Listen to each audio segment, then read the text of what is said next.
Paano nga ba tayo kikita dito sa partnership ads? Ito yung bagong monetization tools na nilabas ni Meta ngayong May 9, 2025. Hinay-hinay po sa pagtatag dahil hindi po lahat ng business ay pwede nating itag. Lalo na yung mga brand, mga ingat-ingat po tayo. Hindi po porket meron na tayo nitong partnership ads ay basta-basta na lang po tayo na magtatag. May tamang process po para dyan. Pag-click ninyo niyang partnership ads, makikita ninyo dyan kapag meron pong nag-invite sa inyo na brand.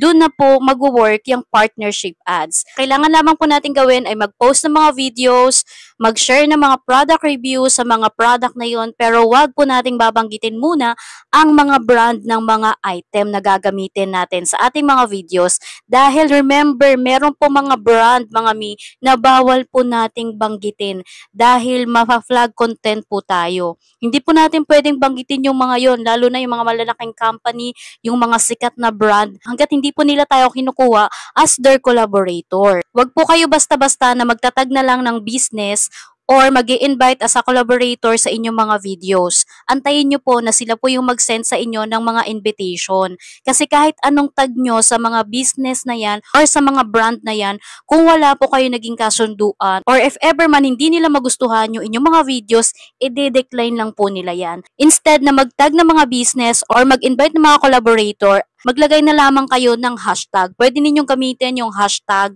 and ilagay ninyo doon yung brand. If ever man na may kumuha na sa atin na company or naka-receive na tayo ng partner collaboration, maaari nila tayong padalhan ng mga free sample na pwede nating gawan ng product review. Pagdating sa process ng payment, wala pa tayong idea dahil hindi pa naman natin na-experience to. Yung mga ads na papasok sa ating mga videos, labas na po dyan sa Meta, wala na po tayong ma-earn doon. Yung pinaka-earnings natin, yung ibibigay sa atin na free samples at yung ibabayad sa atin ng brand or business na nag-invite sa atin. Sana ay naliwanagan tayo. Kung nagustuhan mo ang ating video, please like and paki-follow na rin ang ating account. Kung gusto mo na rin i-share, please share na rin. Bye-bye!